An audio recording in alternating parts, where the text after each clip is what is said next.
Hello everyone, कैसे हैं आप सब। मैं आप सबका वेलकम करता हूं YouTube channel of KT classes. आप सबका वेलकम है lecture number 4, some basic concept of chemistry. कौन सा लेक्चर है? Some basic concept of chemistry का लेक्चर नंबर 4। लास्ट क्लास में हमने डिस्कस किया था क्या? कुछ मासेस के बारे में डिस्कस कर रहे थे, है ना। कुछ एटॉमिक मास के बारे में डिस्कस किया था, कुछ मॉलिक्यूलर मास के बारे में डिस्कस किया था। आज हम कुछ गजब ही बात पढ़ेंगे किनकी? मासिस की। देखो लेक्चर नंबर 4 शुरू हुआ है किसका? Some basic concept of chemistry का। सर अभी तो आपकी वीडियो काले कोट में आती थी, आज क्या ये शर्ट पहन के आए आप? शेव भी बड़ी हुई है सर, कटिंग वटिंग करवा लो, शेव करवा लो। कटिंग तो करवा रखे, शेव करवा लीजिए सर। छोड़ो, आइए लेक्चर पर आते हैं। देखो हमने पढ़ा था क्या? हमने पढ़ा था लास्ट क्लास में एटॉमिक मास के बारे में पढ़ लिया था, है ना। एटॉमिक मास के बारे में थोड़ा पढ़ा था। इसकी यूनिट म्यू होती है। एमयू के बारे में पढ़ लिया था। एटॉमिक मास यूनिट क्या था? 1/12 of mass of one carbon atom, है ना। अगर इसको ग्राम में डिफाइन करता हूं तो वो ग्राम एटॉमिक मास बन जाता है। उसके बाद मोलिकुलर मास के बारे में पढ़ा था, ग्राम मोलिकुलर मास के बारे में पढ़ा था। फिर पढ़ा था हमने क्या? फॉर्मूला मास के बारे में पढ़ा था। उसको ग्राम में चेंज करता हूं तो क्या बन जाता था मेरा? Gram molecular mass. आज हमें डिस्कस करना है कुछ खास मास के बारे में, और वो जो मास है वो है क्लोरीन, या फिर क्लोरीन जैसे कुछ एटम्स। क्लोरीन पर चर्चा होगी। बड़ा दुष्ट प्राणी है ये। कौन? क्लोरीन। वैसे तो बहुत काम आता है, वैसे तो बहुत काम आता है भाई पानी साफ करने में। क्लोरीन वाटर जो आपके छत पे टैंकी लगी होती है घरों में, वहां पे क्लोरीन वाटर डाला जाता है for purification of water. Water को साफ रखने के लिए क्लोरीन डाला जाता है। ठीक है जी। बात करते हैं मास से रिलेटेड क्या दिक्कत है। देखो मैंने पहले भी बताया था, इसका एटॉमिक नंबर होता है बोले तो 17। मास की बात करी थी। ये आइसोटोप्स दिखाता है। एक तो इसका आइसोटोप होता है क्लोरीन, बोले तो 17। ऊपर लिखता हूं 35, मतलब मास कितना बोले तो 35। गजब, ई गजब, ई गजब। 35 मान लिया। ऐसा एक क्लोरीन का एटम ऐसा भी दिखता है जो कि क्या 37 मास रखता है। मास क्या रखता है? 37। My goodness, 37। क्या करूं मैं? हाय राम, क्या करूं जब मास दोनों दिखाई दिए। एक बार 35 37 किसको कंसीडर करूं? सर मुझसे कोई क्लोरीन के मास के बारे में पूछे तो मैं उसको क्या बताऊं कि मास क्लोरीन का 35 होता है। दूसरा दोस्त कह देता है मास होता है 37। सर इसका कुछ सोल्यूशन बताइए, इसका कुछ सोल्यूशन बताइए, मैं वही जानने आया हूं। इसका सोल्यूशन है बच्चा, एवरेज एटॉमिक मास निकालना पड़ेगा। क्या निकालना पड़ेगा मुझे? एवरेज, बोले तो एवरेज एटॉमिक मास। क्या निकालना पड़ेगा मुझे? एवरेज एटॉमिक मास। अब मुझे कहां जाना पड़ेगा? एवरेज एटॉमिक मास की तरफ जाना पड़ेगा। वही एक इसका सॉल्यूशन है। क्या? एवरेज एटॉमिक मास। सर क्या है? हम तो एवरेज बचपन से लेते आए हैं। 35 प्लस में 37 डिवाइडेड बाय 2 कर देता हूं, आंसर आ जाता है 36। पर टीचर इसको भी सर गलत बताती है। टीचर इसको भी गलत बताती है। 36 नहीं होता जनाब, ये होता है 35.5। 35.5। सर हमें तो लर्न करवा दिया जाता है कि इसका मास होता है 35.5 और यूनिट लगा दी जाती है म्यू। पर आया कैसे? कैसे आया ये 35.5? आज का पूरी क्लास इसी पर चलेगी। कैसे आया ये? हाउ इट इज पॉसिबल कि उसका 35.5 आ गया? हमने तो एवरेज लिया था। देखो केमिस्ट्री में अपना खेला कुछ और चलता है। केमिस्ट्री में अपना खेला कुछ और चलता है। देखो ये 36 जो आपने निकाला ना, 36 वो तब आता जब क्लोरीन 35, जब क्लोरीन 35 और 17 नेचर में 50% होता, और क्लोरीन जो 37 है और जो 17 है वो भी 50% होता। मतलब आधे ऐसे एटम होते, आधे ऐसे एटम होते, आधे ऐसे एटम होते, आधे ऐसे एटम होते। पर ऐसा होता नहीं है जनाब, पर ऐसा होता नहीं है, पर ऐसा होता नहीं है। इस कारण मेरा ये 36 आंसर गलत। आपने एवरेज सही निकाला, आपने एवरेज सही निकाला, वो तब एवरेज होता है जब ये भी 50% हो और ये भी 50% हो, मतलब दोनों आधे आधे हो। कितने हो? आधे आधे हो। जब तो मैं ये फॉर्मूला सही मानूंगा, मतलब जो मैंने एवरेज निकाला सही, बट ऐसा होता नहीं है जनाब, ऐसा होता नहीं है, ऐसा होता ही नहीं। एक्चुअली में ये पाया गया, एक्चुअली में ये पाया गया जो क्लोरीन 35 वाला है ना, जो क्लोरीन 35 वाला है वो नेचर में 75% पाया जाता है, और जो क्लोरीन 37 वाला है वो कितना पाया जाता है जनाब? वो कितना पाया जाता है? 25%। वो कितना पाया जाता है? 25% पाया जाता है। माय गुडनेस, वो कितना पाया जाता है? 25%, और 35 वाला 75% है। इस कारण मेरा जो 36 निकाल रहे थे वो सही नहीं आ रहा था। ये था उसका रीजन बच्चा, ये था उसका रीजन जो मेरा आंसर सही नहीं निकाल पा रहा था। तो इसका कैसे निकाले? इसका कैसे निकाले? अब निकालना पड़ेगा हमें एक और फॉर्मूला। फॉर्मूला तो क्या ही है, कॉन्सेप्ट है, कॉन्सेप्ट है जनाब, कॉन्सेप्ट है, कॉन्सेप्ट है। क्या है कॉन्सेप्ट? देखना जनाब, क्या है कॉन्सेप्ट। क्या करो, क्या करें, जो इसकी परसेंटेज अबंडेंस है, इसकी परसेंटेज अबंडेंस है,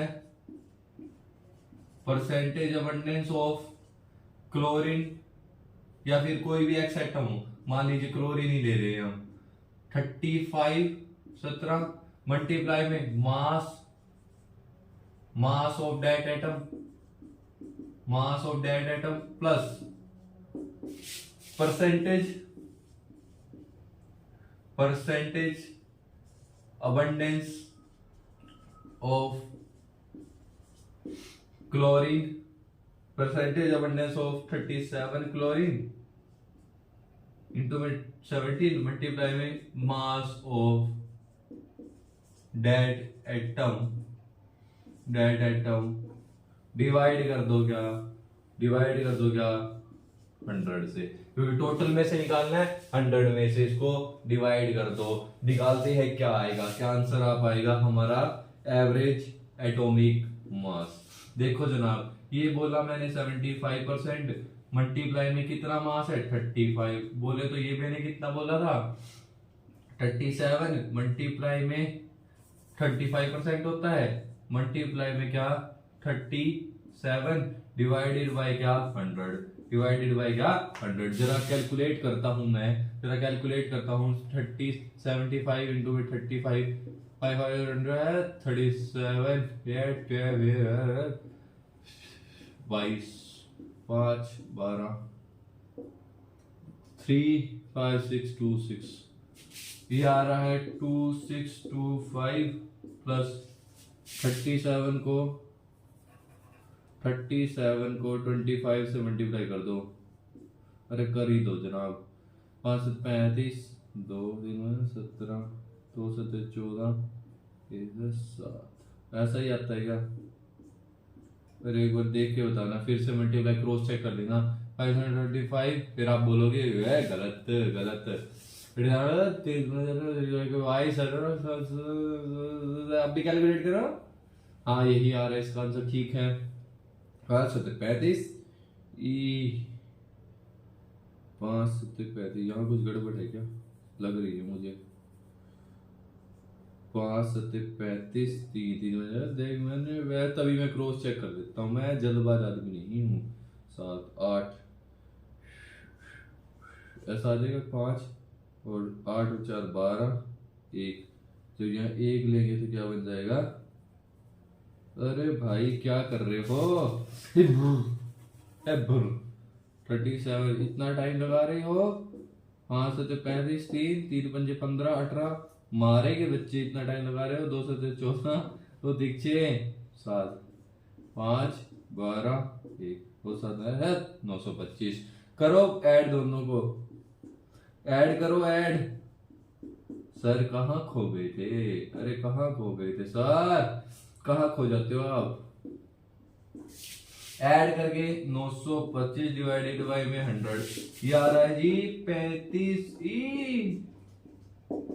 अच्छे सवाल, अच्छे आंसर लाने में टाइम लगता है। क्या कहा था, आता है एवरेज 35.5 और हमारा भी कितना आ रहा है 35.5 mu.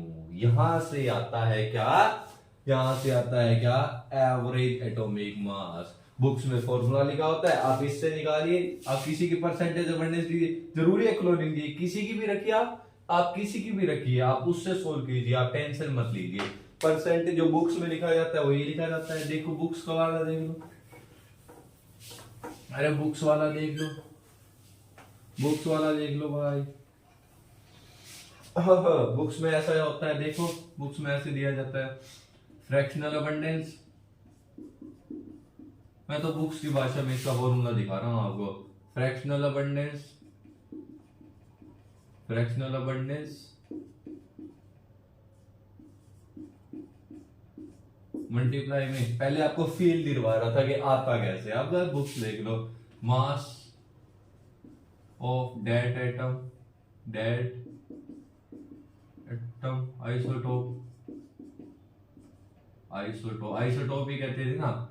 Fractional abundance of that isotope multiply में mass of that isotope plus में फ्रैक्शनल अबंडेंस ऑफ जो दूसरे वाला है,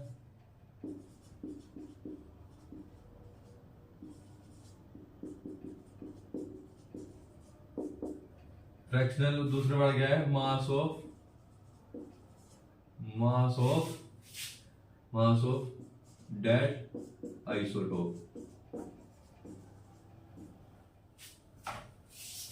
एक्सक्यूज मी। देखो अब हमें समझना पड़ेगा फ्रैक्शनल अबंडेंस, फ्रैक्शनल अबंडेंस। देखो फ्रैक्शनल अबंडेंस क्या होती है, abundance divided by total abundance. अब मान लीजिए हमें निकालनी है 35 क्लोरीन और यहाँ पे कितना है 17। अबंडेंस कितनी थी 75% परसेंटेज में, डिवाइडेड बाय कितना कर दो उसको 100 कर दो, आ जाएगी क्या 3/4। ऐसे निकालोगे आप 37 क्लोरीन की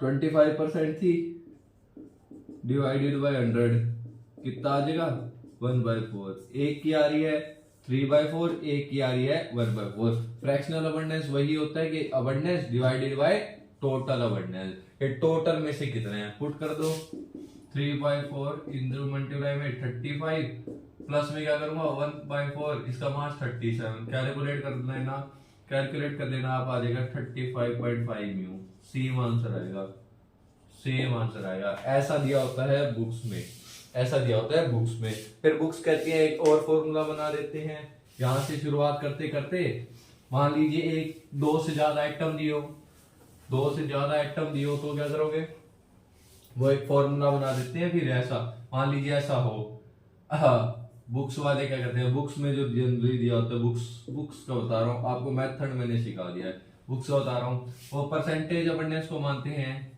P percentage abundance, percentage abundance, abundance in percentage. A को मानते हैं मास और वो निकालते हैं एवरेज एटॉमिक मास। ऐसे मान लो एवरेज एटॉमिक मास निकालना है, मान लो हमारे पास कई सारे आइटम है, हमारे पास बहुत सारे आइटम है, तो ऐसे लिखूंगा मैं P1A1 प्लस में P2A2, भाई उसकी फ्रैक्शनल परसेंटेज में अबंडेंस मल्टीप्लाई उसके मास से मल्टीप्लाई कर दूंगा, ठीक है। प्लस में P3A3 प्लस में P4A4, मान लो बहुत सारे आइटम है, तो यहां से चलते चलते PNAN मल्टीप्लाई में, मल्टीप्लाई डिवाइडेड बाय 100, उनको क्या 100 से डिवाइड कर दूंगा। इसको फिर वो दिखती है समेशन से, ऐसे समेशन होता है ना भाई, सम PI AI divided by 100, divided by 100। ये फॉर्मूला आपको दिखाई देगा बुक्स में, किसका, एवरेज एटॉमिक मास का, एवरेज एटॉमिक मास का। लो एवरेज एटॉमिक मास का, सो सिंपल। मैंने आपको फील दिलवा के फॉर्मूला दिखाया, बुक्स में सीधा बता दिया जाता है। आई होप आपको समझ में आया होगा। क्वेश्चन करते हैं, एक क्वेश्चन करते हैं, क्वेश्चन करते हैं। जैसे कि एक पहेली थी, मान ही लीजिए आप, मान लीजिए आपको दिया हुआ है क्या, क्या सर क्या, मान लीजिए आपको ऐसे भी दे सकता है, वो अबंडेंस भी दे सकता है, खाली अबंडेंस दी है आपको। एक मान लीजिए नियोन का आइसोटोप है, मान लीजिए अबंडेंस दी है आपको, परसेंटेज अबंडेंस जब आपको दिया अबंडेंस, खाली अबंडेंस दी है किसकी, नियोन 20, नियोन 21, नियोन 22, ये उनके मास है, ये उनके मास है। मास कितने हो जाएंगे, 20, 21 और 22 बताया था। ये बता दूं फिर से रिवाइज करवा देता हूं। ऊपर जो टर्म लिखी जाती है ऐसे, मान लीजिए कोई एक एटम है ए, जो ऊपर लिखा जाता है, या मान लीजिए 36 लिखा हुआ है, या नीचे लिखा हुआ है 12, तो ये जो नीचे लिखा जाता है ये होता है एटॉमिक नंबर, बार बार केमिस्ट्री में काम आएगा आपके। ये होता है मास नंबर, ये होता है क्या, मास नंबर, नीचे वाला एटॉमिक नंबर, ऊपर वाला मास नंबर। तो हमारा मास नंबर होगी 20, 21, 22, एटॉमिक नंबर इसके 10, 10, 10। ठीक है, अब ये इसके अबंडेंस दी हुई है 0.9,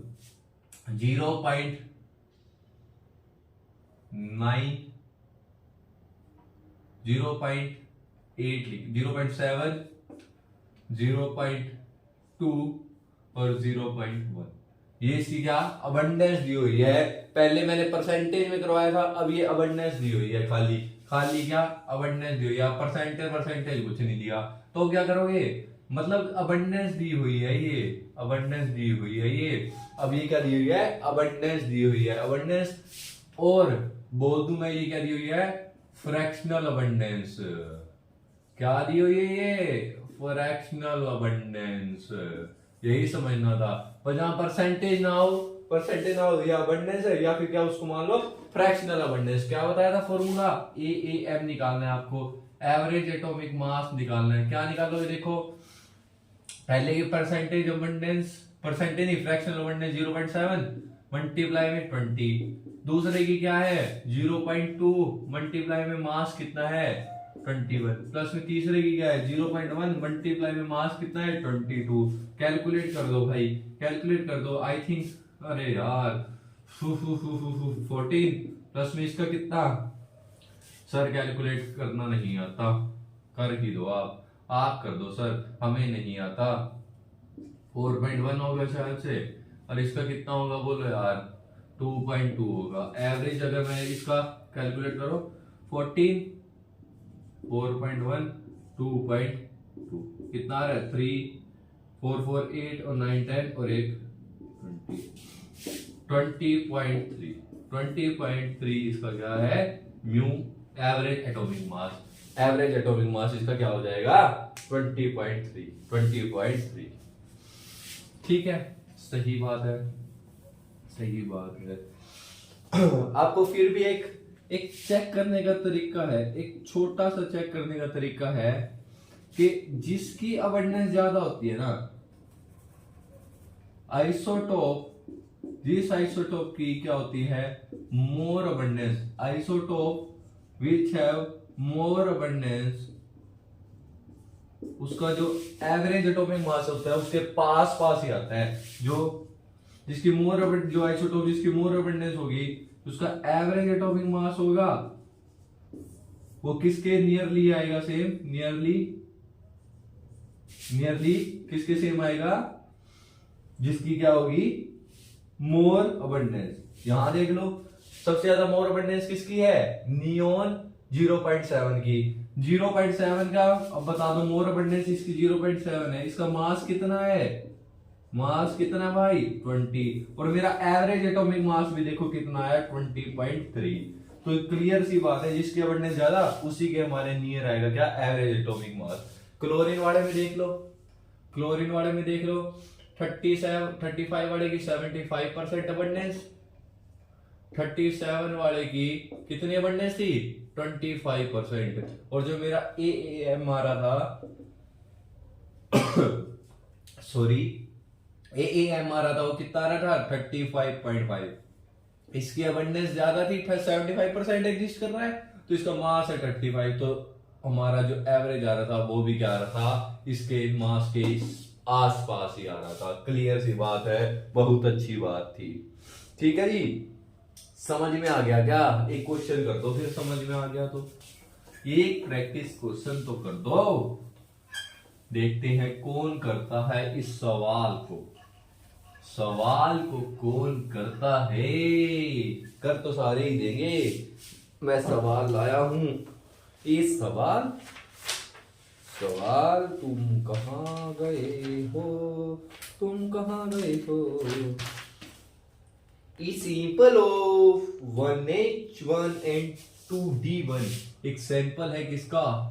question, E question a sample of 1H, hydrogen के 3 आइसोटोप होते हैं, हाइड्रोजन, ड्यूटेरियम और ट्रिटियम। ये दो a sample of 1H1 and 2D1 has average atomic mass, has average atomic, बोले तो मास कितना है, कितना है, कितना है? Average atomic mass of 1.008 AMU, बोले तो एटॉमिक मास यूनिट। ठीक है जी, find the percentage, find the percentage abundance of, find the percentage abundance of, किसकी percentage abundance of 1H1 and 2D1 निकाल के बताओ।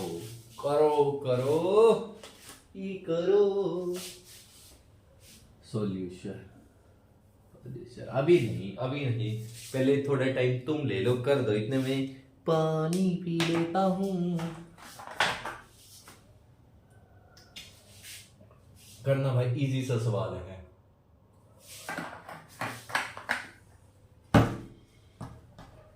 कुछ होनहार बच्चे तो ये क्वेश्चन देख के भाग गए होंगे, और कुछ मेरे प्यारे बच्चों ने सोल्व कर दिया होगा। देखो, सर मेरा हो गया, ऐसे बोलते थे ना क्लास में। चलो भाई सुनो, पहले आपको लेट कर लेते हैं, let the percentage percentage, let the percentage abundance of 2D1 is x मान लो 60 हो जाते इसे, तो परसेंटेज अबंडेंस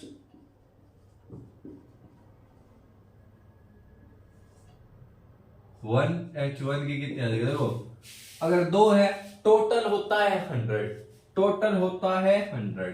भाई टोटल होता है 100, टोटल परसेंटेज अबंडेंस कितनी होती है 100। अगर 2D1 की x है तो 1H1 की हो जाएगी 100 माइनस x, भाई बची हुई तो किसको मिलेगी? 1H1 को। x तो 2D1 ने ही घेर लिया, बचा हुआ कितना मिलेगा? 100 माइनस x, वो मिलेगा किसको? 1H1 को। ठीक है भाई, अब फॉर्मूला लगा दो। अब तो क्या ही है, देखो एवरेज एटॉमिक मास ऐसा फॉर्मूला था, PI डिवाइडेड मल्टीप्लाई में I डिवाइडेड बाय 100। AAM दे रखा है 1.008, पहले का x है कितना 100 माइनस x, मल्टीप्लाई में इसका मास कितना है 1। 2D1 पे आ जाओ, 2D1 का x माना है, मास कितना है 2। ठीक है, 1.008 100 माइनस में x प्लस में 2x, यही होगा, या डिवाइडेड बाय 100 भी था, डिवाइडेड बाय 100, यहाँ पे डिवाइडेड बाय 100।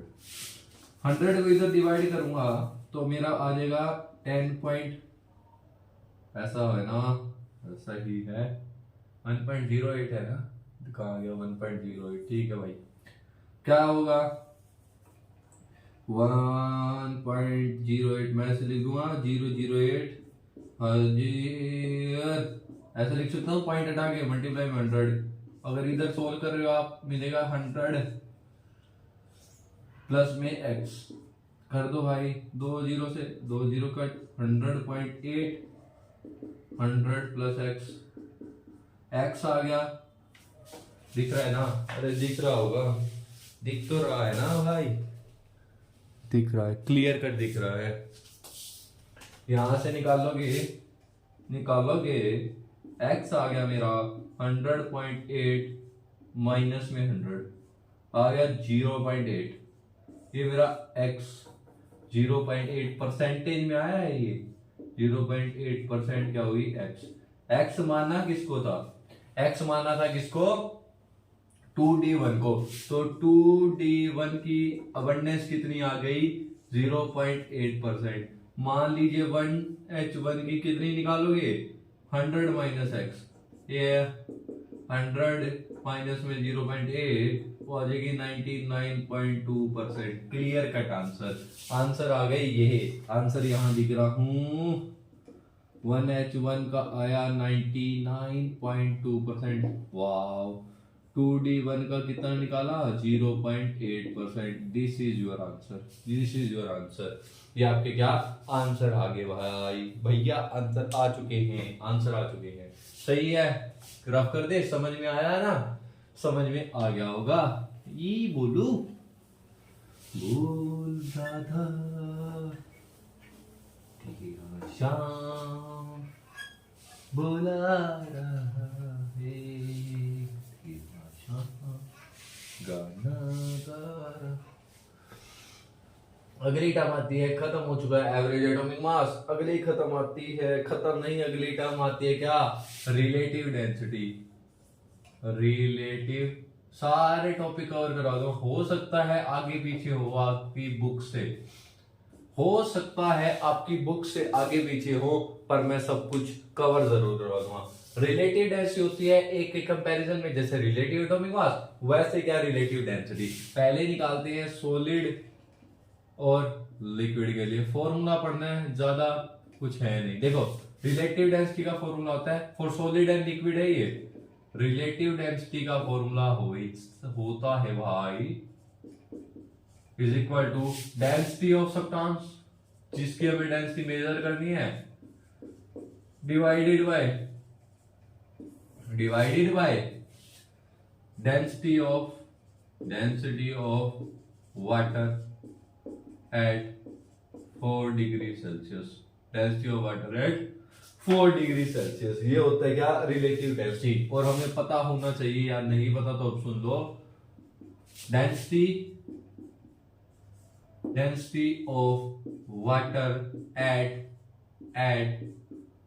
कितना 4 degree Celsius is equal to 1 gram per litre, ऐसी होती है किसकी density of water at 4 degree Celsius. तो रिलेटिव डेंसिटी सीधा आ जाती है किसके इक्वल, रिलेटिव डेंसिटी आ जाती है किसके equal, density of substance, density of substance. ये तो था सिर्फ सॉलिड और लिक्विड के केस में, जो उसकी डेंसिटी होगी ना सब्सटेंस की, वही क्या होगी रिलेटिव डेंसिटी होगी। कुछ ज्यादा फर्क नहीं होगा, क्योंकि कंपैरिजन हो रहा है density of water at 4 degree Celsius. खत्म होगी बात, नोट कर लो इसको, नोट कर लो भाई, कर लिया होगा, सबमिट हो रहे हो तो कर ही लिया होगा। बात आती है गैस के केस में, देखो गैस का क्या होता है वेपर, तो इसमें डिफाइन होती है क्या वेपर डेंसिटी। क्या टर्म आती है इसमें, वेपर डेंसिटी। कुछ नहीं है, बहुत आसान है, डेंसिटी ऑफ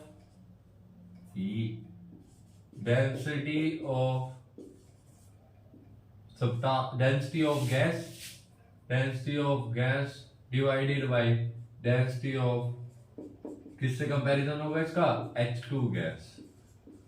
कोई भी गैस का कंपैरिजन रिलेटिव इससे होगा डेंसिटी ऑफ हाइड्रोजन गैस। ठीक है भाई, इतनी बात क्लियर हुई क्या? इतनी बात क्लियर हुई तो आगे चलते हैं। देखो थोड़ा और इसको सिंप्लीफाई करते हैं। देखो डेंसिटी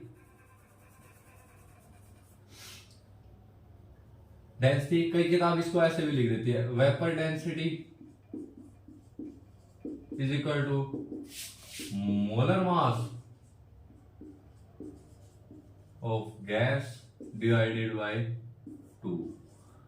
सर ये कैसा है? कई जगह सुना है मैंने कि vapour density is equal to molar mass divided by 2, बहुत जगह सुना है सर। कैसे आता है सर? ये क्या रिलेशन है? डेंसिटी आ रही है उसके टर्म में मोलर मास का है सर, ये का बताए अब तुम्हें का बताए बच्चा। देखो सुनो फिर देखो एक इक्वेशन होती है जो कि आगे जाके पढ़ाई जाएगी, इक्वेशन ऑफ आइडियल गैस की एक इक्वेशन होती है, PM is equal to DRT। PM is equal to क्या? DRT। P बोले तो प्रेशर, M बोले तो मोलर मास। सुन लो बस ये कैसे आई है।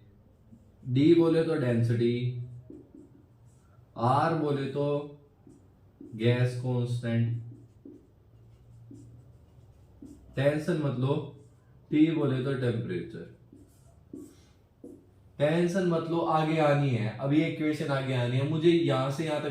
देखो यहां से यहां ये बताती है, या फिर यही बता के चले जाते हैं लोग यही बता के चले जाते। कहां से आया भाई वो तो बताओ जरा बच्चों को थोड़ा ज्ञान दो, पर अच्छा ज्ञान दो, गलत ज्ञान नहीं। सुनो जरा ध्यान से। अब इस फॉर्मूले से आओ, ये फॉर्मूला यूज करो इन दोनों का। हमारे पास क्या आ गया? देखो डेंसिटी को मैं यूं लिख सकता हूं, D इज इक्वल टू बोलो PM अपॉन में RT। PM अपॉन में RT, किसी की डेंसिटी को P मल्टीप्लाई बाय RT लिख सकता हूं। तो मैं वेपर डेंसिटी के फॉर्मूले को ऐसे लिख सकता हूं क्या? अरे VD वेपर डेंसिटी ऐसे लिख सकता हूं, pressure divided by molar mass of gas, divided bye RT। बोल अच्छा, डेंसिटी ऑफ H2 गैस को मैं लिख सकता हूं, pressure multiply molar mass of gas, molar mass of H2, और यहां पे भी RT से RT कट गया, प्रेशर से प्रेशर कट गया, बच गया क्या? Molar mass of gas divided by molar mass of hydrogen, molar mass of hydrogen बच गया। और मुझे पता है, या आपको पता होना चाहिए कि मोलर मास ऑफ H2 कितना होता है? 2। मोलर मास ऑफ H2 होता है जनाब 2। तो मेरा जो वेपर डेंसिटी का फॉर्मूला निकल के आया वो यही तो निकल के आ गया, molar mass divided by 2। This is your final relation. ये लीजिए, वेपर डेंसिटी को प्रूव कर दिया कि molar mass divided by 2, molar mass divided by 2। सही है। गैस और सॉलिड के वाटर का कंपैरिजन, गैस सॉलिड और लिक्विड में वाटर का कंपैरिजन, लेकिन गैस के केस में क्या? H2 गैस का कंपैरिजन। उससे फॉर्मूला याद आया, मोस्ट इंपोर्टेंट है ये हमारा फॉर्मूला, याद रखना, मोस्ट इंपोर्टेंट है।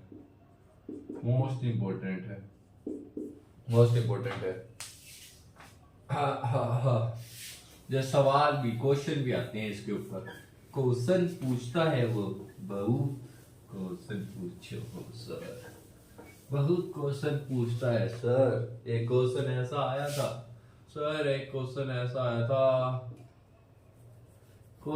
आया था, लिखवा दे क्या? क्वेश्चन याद नहीं रहते यार मुझे। मुझे क्वेश्चन याद नहीं रहते। आप क्वेश्चन लिख लिया करो। कहाँ गए रे, कहाँ गए रे, कहाँ गए। ये रहा क्वेश्चन, लिख लो भाई। हो क्या बोला है रे क्वेश्चन ने? 0.24। पहले सिंपल वाला ले ले, find the molar mass of a gas which has vapor density बोले तो 5 वेपर डेंसिटी है, मोलर मास पूछा है। अरे VD is equal to molar mass divided by 2 कर लो भाई। मोलर मास 2 मल्टीप्लाई में वीडी, 2 मल्टीप्लाई में 5 आ गया 10 ग्राम का मोलर मास। सिंपल था, बहुत सिंपल था क्वेश्चन। हटाओ इसको, अरे इसको सर हटा दो, बहुत सिंपल क्वेश्चन था ये। क्वेश्चन तो हमारे नीट या एडवांस में आते हैं। क्या पूछा है?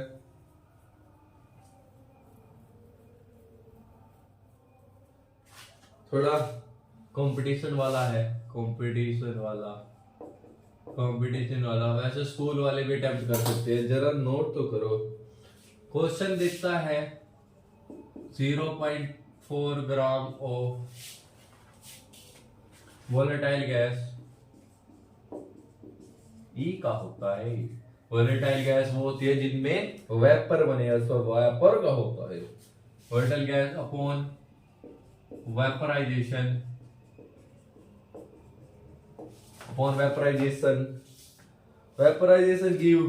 gives 45 ml of vapor.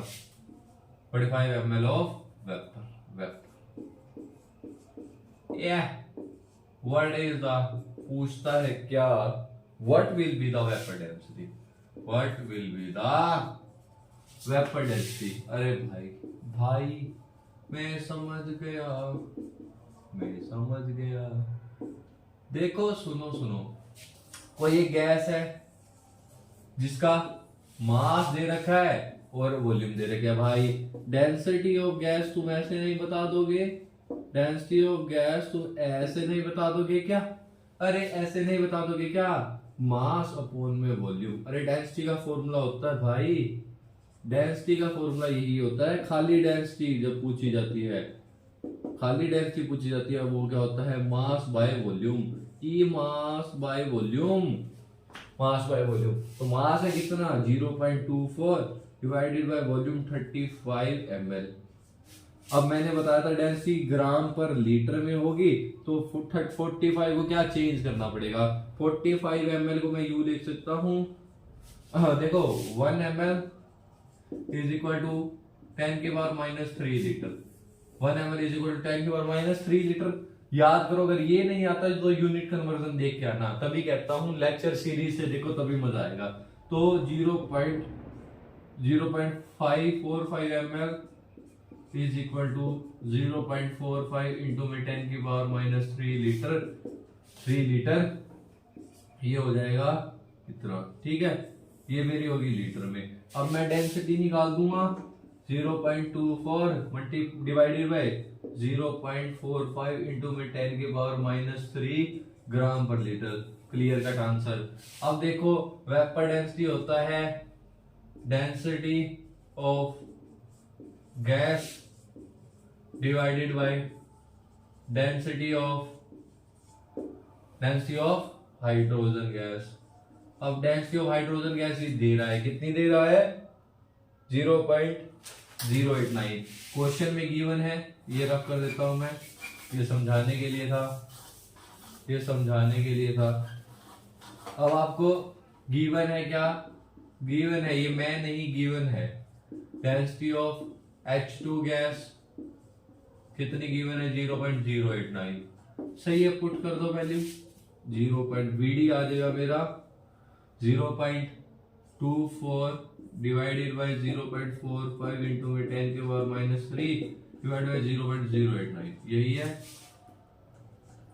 Value में चेक कर रहे हाँ यही है। अब कैलकुलेट कर लो भाई कैलकुलेट कर लेना। अब कैलकुलेट कर लोगे क्या?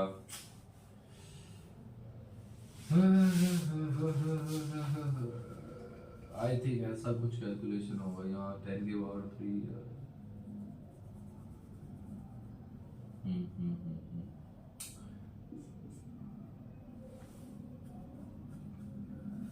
समय लगता है भैया, समय लगता है भाई, समय लगता है। ऐसे थोड़ी कैलकुलेशन हो जाती है यार। 59 इसको सोल्व कर देना, सोल्व कर लेना भाई, सोल्व कर लेना इसको सोल्व कर लोगे क्या? क्या करवाओ? अप्रोक्स सोल्व करवा देता हूँ मैं, अप्रोक्सीमेट में चलता हूँ मैं और सोल्व करवा के चला जाता हूँ। अप्रोक्सीमेट है ये, एक्यूरेट नहीं है, मैं पहले बता रहा हूँ ये एक्यूरेट नहीं है। अप्रोक्स में सोल्व करवा ना भाई, इसके आसपास ही आंसर होना चाहिए, इसके आसपास ही आंसर इसका होना चाहिए।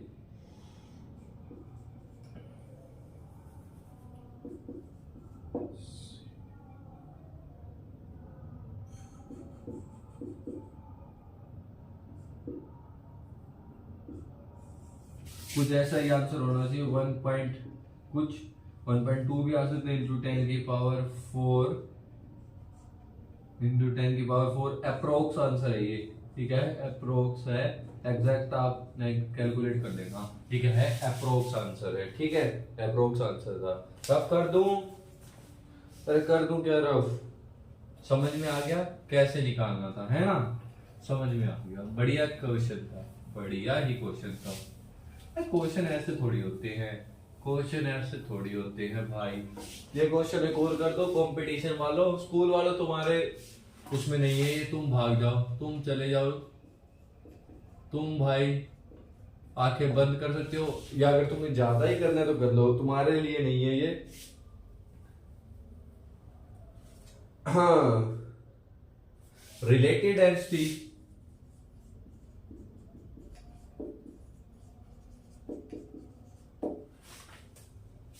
with respect to CH4 is 4 calculate the molar mass of gas। अब बच्चे आ देखेंगे ना ता देखेंगे, कंपटीशन वाले जल्दी, उनको वैसे होती है BD mm molar mass divided by 2 है, ये ले ये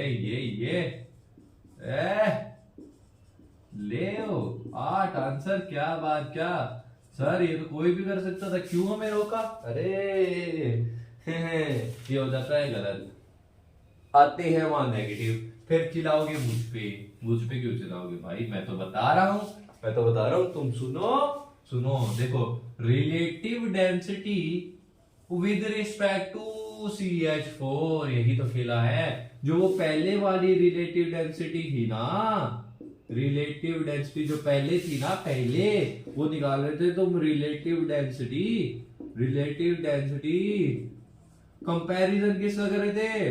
विद रिस्पेक्ट टू हाइड्रोजन, तभी तुम लिख रहे थे, तभी तुम लिख पा रहे थे VD is equal to molar mass mm divided by 2। भाई जब ये किसके विद रिस्पेक्ट टू में था? हाइड्रोजन के विद रिस्पेक्ट टू में। किसके विद रिस्पेक्ट टू में था? हाइड्रोजन के विद रिस्पेक्ट टू में। अब क्या कह रहे हैं वो? CH4। वाह वाह वाह, अब क्या कह रहा है वो? CH4। तो मुझे वेपर डेंसिटी या फिर रिलेटिव डेंसिटी लिखूंगा मैं, तो मुझे लिखना पड़ेगा जनाब क्या? तो मुझे लिखना पड़ेगा मोलर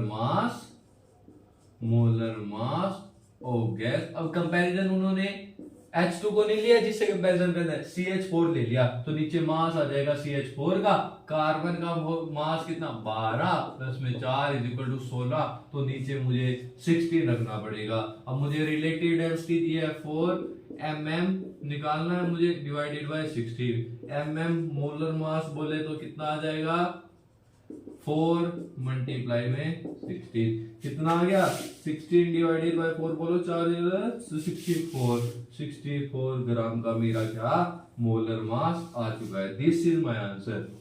कभी भी एडवांस में पूछा जा सकता है, अरे IIT एडवांस वालों तुम्हारे लिए पूछा जा सकता है, याद सभी रखेंगे, पूछा जा सकता है, संभावना है। ठीक है जी, बढ़िया है, बढ़िया है जी, बढ़िया।